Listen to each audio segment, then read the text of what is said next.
In American politics, you've got the big national stage, and then you have what's happening on the ground, in local communities. But what happens when a local win lights a fuse that causes a national explosion? That's what we're looking at today, a huge clash between a populist former president and a brand new socialist mayor. This is Trump versus Mamdani. So let's get to know the two people at the absolute center of this political storm. On one side, of course, is Donald Trump, a former president who pretty much wrote the book on nationalist populism. And on the other side, Zohran Mamdani, a young, newly elected mayor who is the face of a rising tide of democratic socialism, the kind deeply rooted in diverse urban communities. All right, so our story starts in the very near future, right in New York City.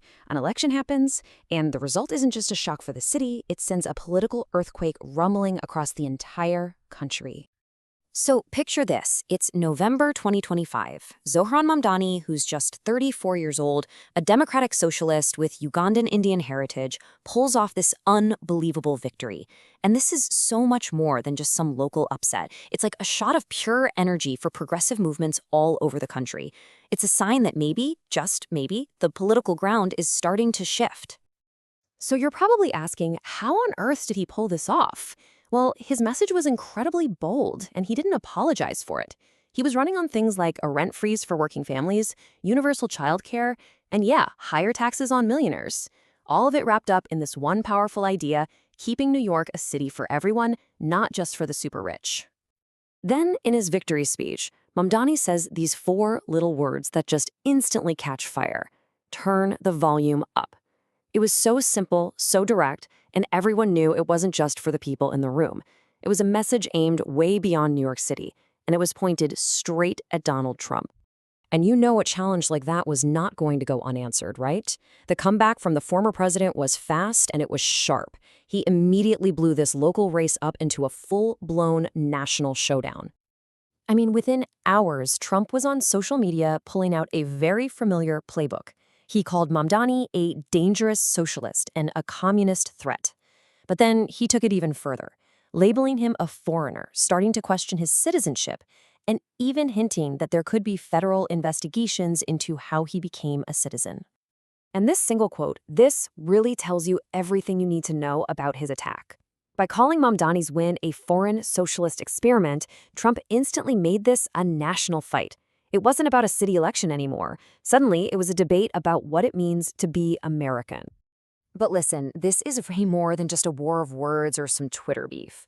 To really get what's going on here, you have to look deeper. This is about two completely different visions for America crashing right into each other. Visions about power, who we are, and what the government should even be doing. And this table here, it just lays out their two totally different worlds perfectly. For Trump, it's all about law and order and the federal government calling the shots. But for Mamdani, it's all about justice, equality, and a city's right to govern itself. They're not just speaking different political languages, they're speaking to two completely different Americas. And this clash of ideas, it spills over into a real-world power play, fast. Trump starts hinting that he could use the federal budget as a weapon, threatening to cut off essential funding to New York City if Mamdani, as he put it, doesn't behave himself.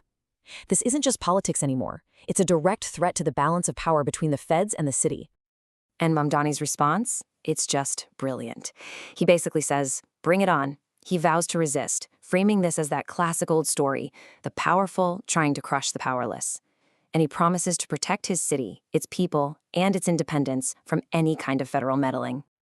This whole standoff just forces this giant, critical question that legal experts are already jumping all over.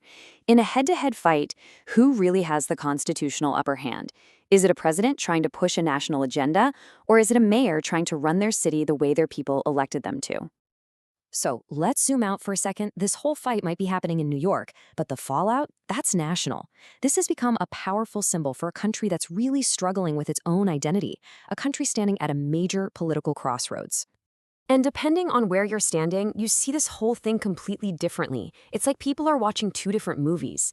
If you're a Trump supporter, Mamdani is proof that socialism is a real and scary threat.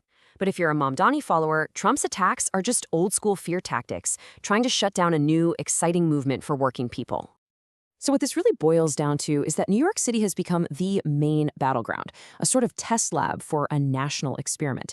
And believe me, the way this particular fight turns out could end up writing the political playbook for years and years to come.